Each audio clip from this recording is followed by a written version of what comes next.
morning, everybody. At the outset, I would like to thank Dr. Bhatia for inviting me to give a talk here, and I thank the kind introduction to you. In today's talk, let us see why in vitro systems are important in biological research.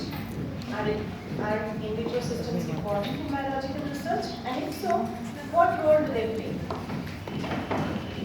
Before we get into how in vitro systems are important in biological research,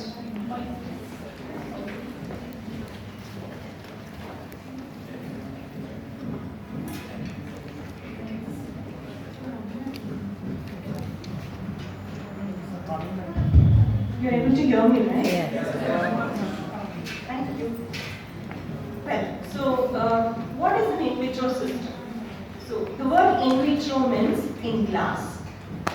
So studies which are performed with organisms or cells or any biological molecule, even plant material, outside its normal biological content. So that refers to in vitro system.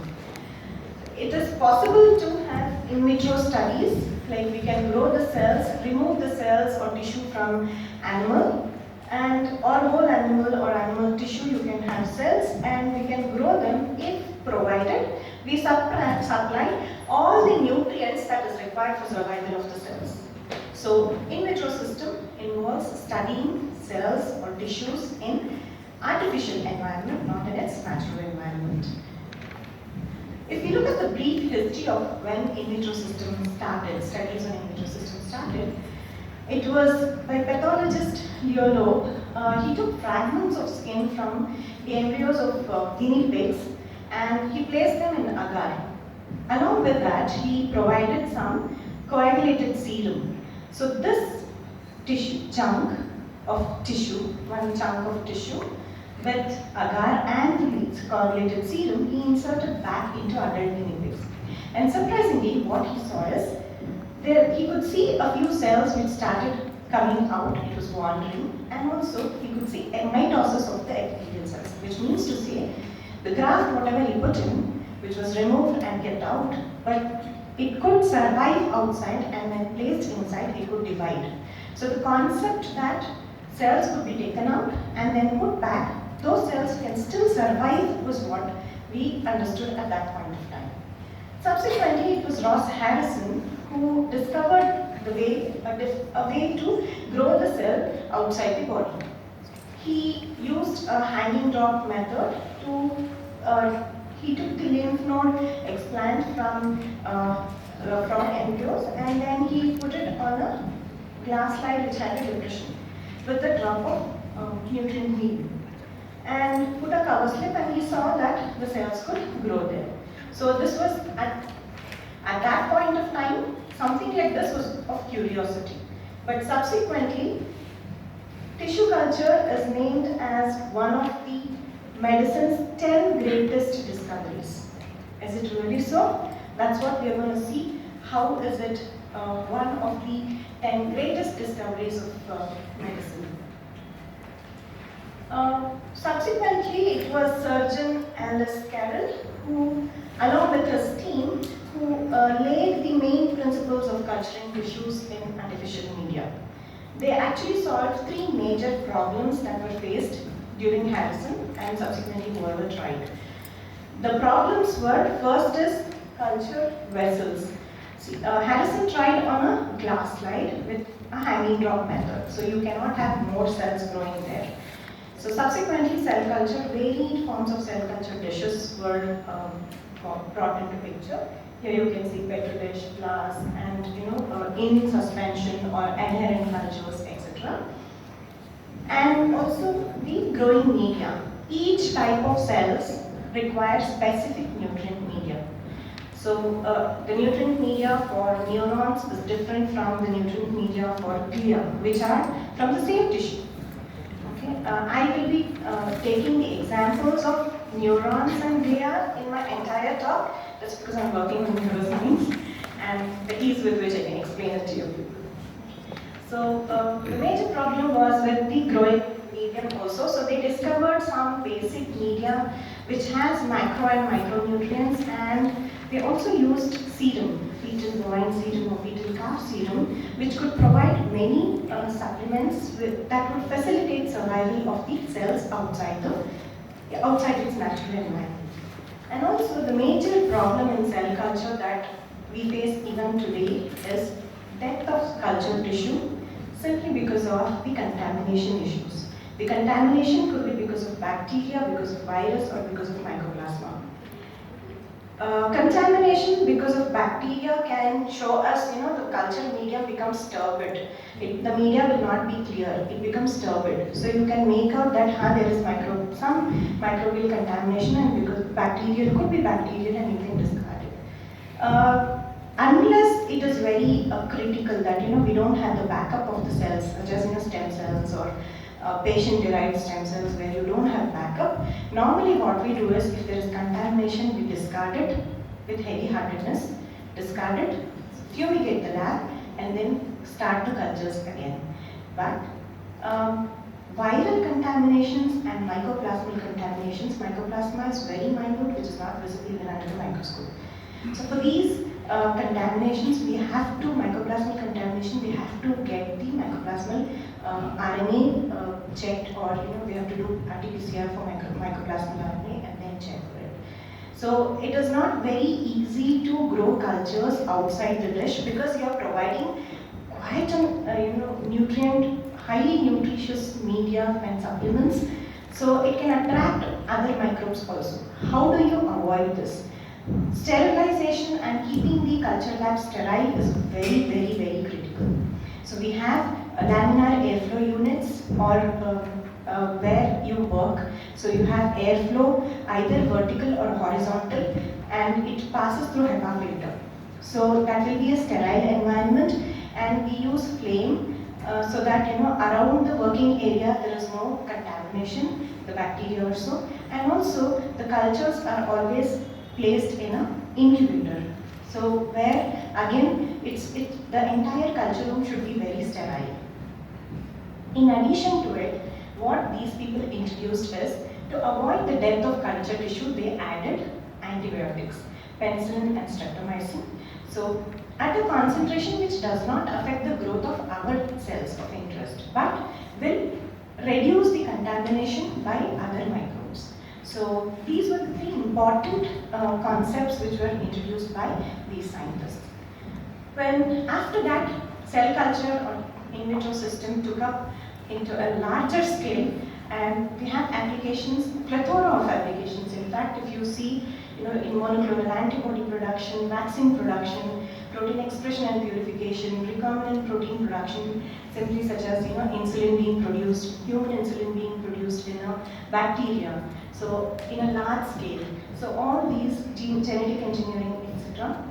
And also cytotoxicity and disease models. So the above few things we understand, yes, cell culture is important.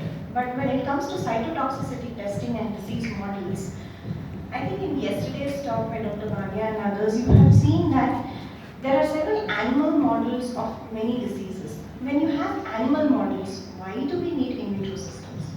In fact, is it beneficial for us? That is what we are going to see. Why do we need in vitro systems when we have animal models? For this, what I'll take two examples, one for neurotoxicity and one as a disease model, where translational research is how in vitro systems are beneficial for translational research.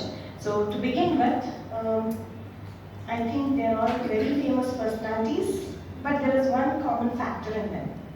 Anybody?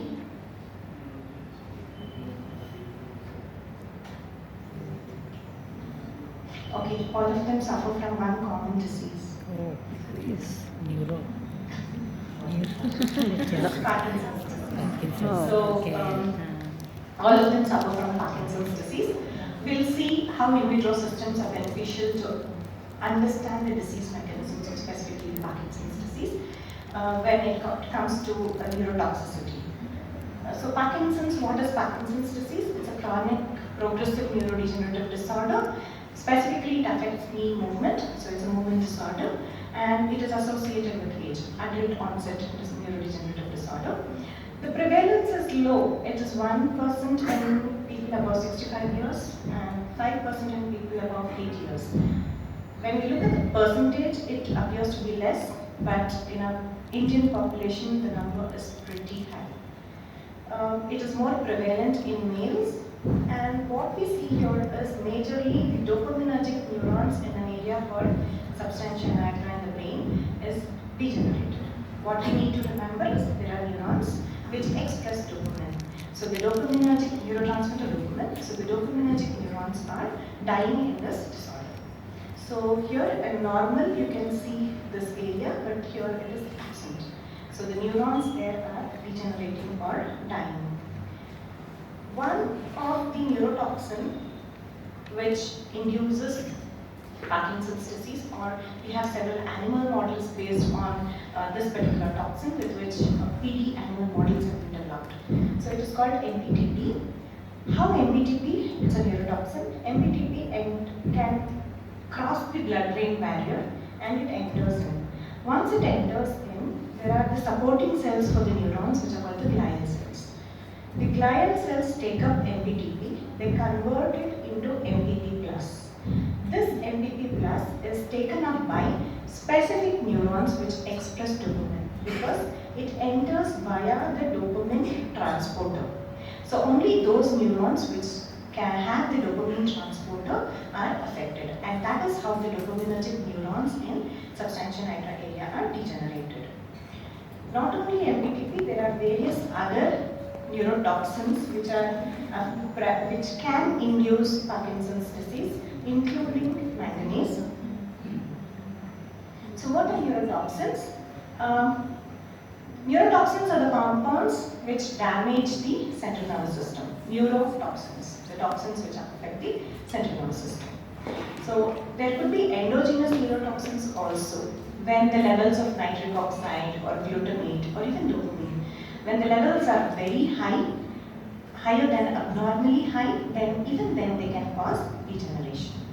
So in addition, we have exogenous neurotoxins such as metals, as I mentioned, manganese, etc.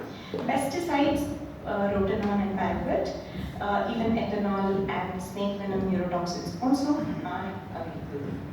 So basically, there are several neurotoxins which can contribute to neurological disorders, which could be movement disorders or neuropathy, etc. Not only neurological disorders, but they can also contribute to psychiatric disorders. So we have dementia and various neurodevelopmental disorders which are affected by the neurotoxins.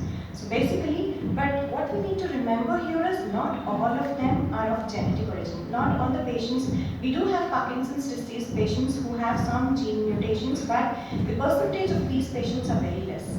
So it's like, genes load the gun, but it's the environment which pulls the trigger.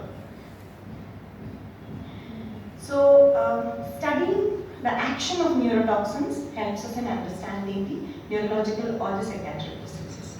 So for this, we can even have animal models, but how does the in vitro systems help us?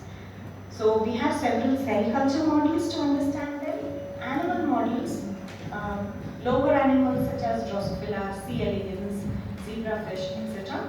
And we also have mammalian models such as rat models, mouse models, and non-human primates. When we have so many animal models, what is the importance of a cell culture model? So that's what we're going to look at it. Cell culture system to understand the neurotoxicity or neurotoxicology and what are its advantages, what are the types of these models and what are the different assays, and what are the few limitations that we have because of these cell culture system. It goes as a long list when it comes to advantage of a cell culture system to study neurotoxins. The first one being, we can have controlled culture conditions. In animal models, you cannot have the controlled number of neurons. Say you have to inject a particular drug, say MBTP. So when you inject it, the dosage what each neurons get varies. You don't have control over the number of neurons per animal person. But in culture conditions, when you seed a particular number of cells, you have those many neurons only. So you can study the specific effect of this toxin on those many number of cells and a specific cell type. I want to study the effect of the MPTP only on dopaminergic neurons. In the system, I don't want any other system to have its confounding effects. In an animal model, you have all the other systems coming into picture. In addition, you have other cell types in the brain itself, the supporting cells, the glia, the endothelial cells, etc. All these cells will come into picture. But when you want to study the effect of NPTP specifically on neurons, so that you can understand how exactly what the molecular mechanisms which are induced by this neurotoxin, you can understand it very clearly only by using the in vitro system and not the in vivo system. So as I mentioned, you can study single cell type, then dosage and time dependence of the compounds, and also high throughput neurotoxicity. In vivo conditions, you don't get high throughput results when it comes to neurotoxicity research.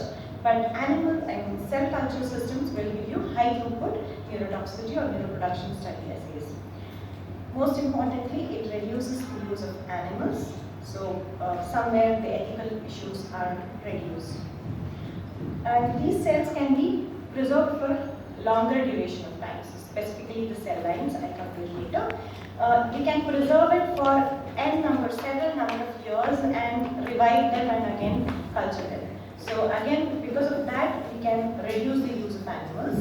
Then there is ease of quantification, staining, and other assays which you can do. Elucidating the molecular pathway specific to a cell type also is very easy. And we can visualize the cellular event. Although we have in vivo imaging, but in vivo animal imaging, but in vitro live cell imaging and fluorescence-based imaging, which I will be showing you in subsequent slides, is better in vitro conditions.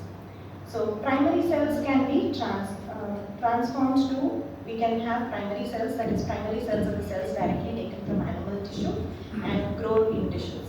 So these are the primary cells. So if you have to subculture them, once you subculture them, they become, you can transform them and you can have cell lines, a lineage of cells. So these cell lines can be passaged or grown unlimited number of times. And differentiating, getting neurons is very difficult. Other cell types are still easier, but to have neurons is very difficult. So we can have differentiate these cells into neuronal cells very easily. And high throughput technologies like electrophysiology, etc. You can do it in single neurons. And also analyze what one single cell is undergoing because of the presence of the neurotoxin. The technology has advanced to such an extent that we can use laser capture dissection microscope. And so where you see under the microscope that amongst hundreds of cells, one specific cell is undergoing a peculiar degenerative signs that is shown. So you want to know what is happening only with this particular cell. So what do? We can use laser capture dissection microscope and cut only that area where that one cell is there. Take that single cell and go for transcriptomics studies. So expression, what are the genes expressed by that particular cell is what the details will get. So and secretomes, so what are these cells secreting? These are all the things which we can understand. Most importantly, cell culture techniques provide us with the opportunity, a unique opportunity to study the patient-derived cells. What happens is Parkinson's disease or even amyotrophic motor neuron disorders or any of these neurodegenerative disorders, these are all adult onset. So but by the time the patients come to the clinic, many neurons would have got degenerated. So you cannot make out the early stages of the disease, and you cannot understand what exactly is happening there. So you can take the patient-specific cells and derive neurons from the patient-specific cells and study them. It is called, we can take the blood cells, or we can take the skin punch fibroblasts, skin punch and derive fibroblasts, grow them and induce pluripotency in them. That is, make them stem cells again. So you will have patient-specific cells from which you can get any type of cells, not just neurons, glia, you can get cardiac cells, liver cells, any type of cells, and study what is happening to these cells. So these will be patient-specific cells. So all these opportunities are only through the in vitro systems. So we have two different types of cells, the primary cultures, as I mentioned. Primary cultures are like, say if I'm growing rat spinal cord culture. So embryonic rats, we dissect out the spinal cord and then we triturate or make it single cell suspension and grow them. So this will be primary cultures. If we subculture them and several times, grow them again and again, bring them into solution, grow them again and again, several passages, then it becomes a primary cell, permanent cell line. So when do we use cell line and when do we use primary cultures, or what are the advantages and disadvantages? Cell lines are immortalized or transformed. Say for example, neurons. Neurons are not post-mitotic. Neurons are post-mitotic cells, so they cannot divide further and grow when you subculture. So what is done is, these cells are fused with a cancerous cell. So because of the cancerous cell property, the neurons start dividing. So they do have, in addition to neuronal properties, they do have the cancerous cell property. But you have a cell line, you can have neurons which can grow continuously. And we can, several cell, these will require different media and supplements than the primary cultures. And they may have the genomic instability. On one hand, you can have n number of neurons or cells which do not divide, you have enormous supply of these cells. On the other hand, because they are fused with tumors, their genome will be instable. There will be instability in their gene. But as I mentioned, you have bulk production is possible with these cells. When we move on to primary cultures, these cells, cell division is under control. It is relatively difficult to maintain because you have taken the cells from the animal and then you are trying to grow it. So you have to provide all the nutrients. So what we do is, I'm taking an example of spinal cord. The neurons in the spinal cord, they innervate or they connect to the muscle, skeletal muscle. So what happens is, during development, these neurons get there are more and more number of neurons which are formed, but only those which are connected to the specific muscle will be surviving. Why is that so? That is because muscle will give several trophic factors or nutrients for the neurons to survive. So when we grow in culture, what we have to do is, in addition to providing all the media and others, we have to provide muscle extract. So that is how it is. It requires a richer media and it is difficult to maintain primary cultures. But the biological response of primary cultures is more closer to the in vivo situation in comparison to cell line. So both of them have its own advantages and disadvantages, but both are required at different experimental conditions that we see. In addition to this, we can have others like co-cultures. So you can have separate neuronal cell line, okay, and culture them with glial cells. So you can have, here you can see inserts. These are called as 3D inserts, where you can separately grow the glial cells and you can separately grow the neurons.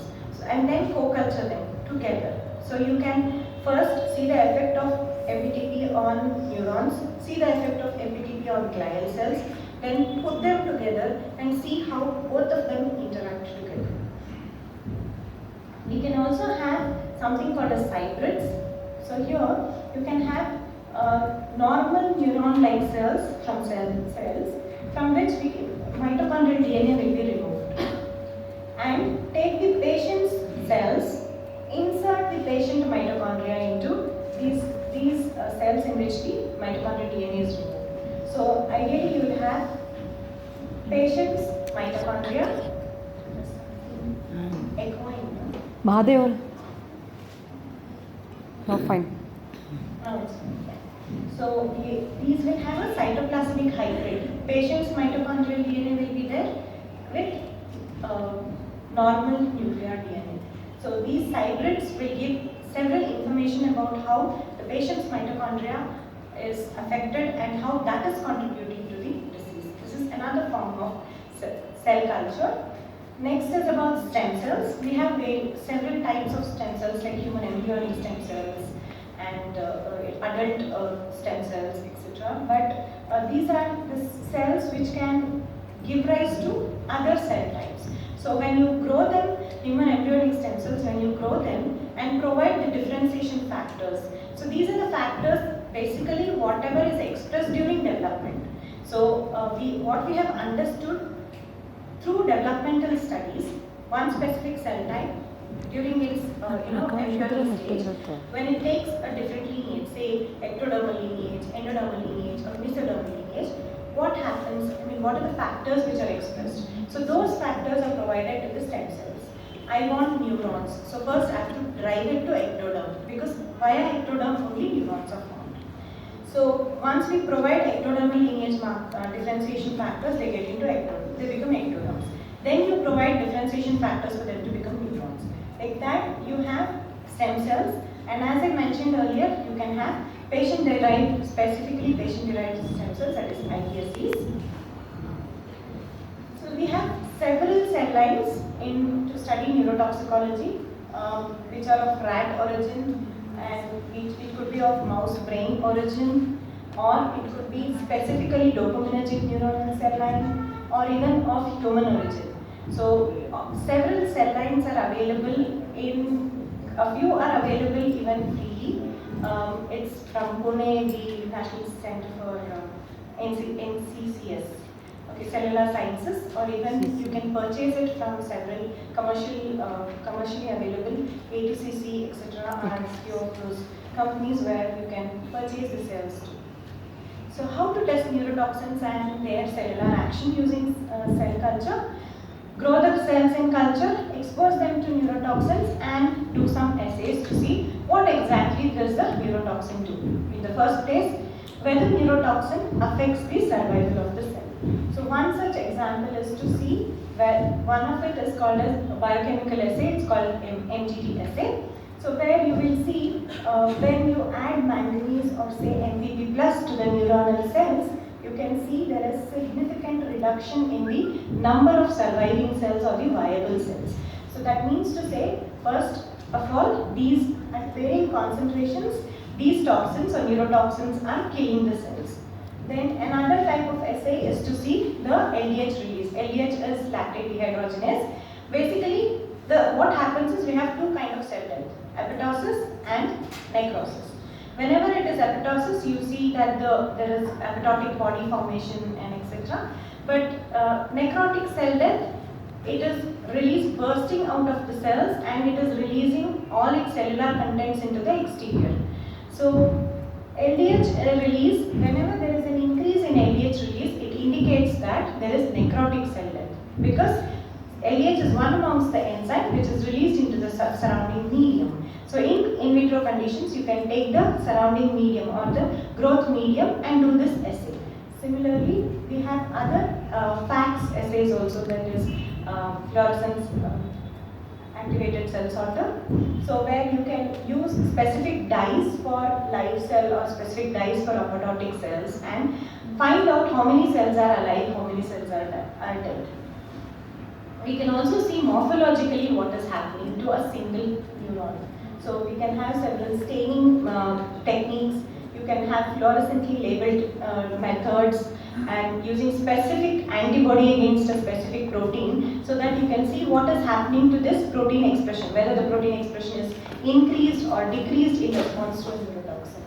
So, and you can quantify even the neurite length, the process's length.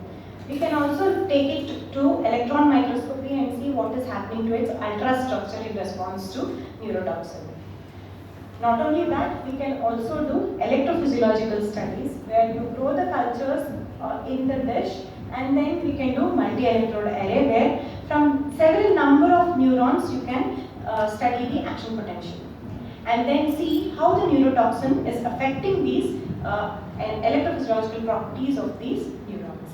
We can also do patch clamp technique where in a single neuron you you can see the electrophysiological changes.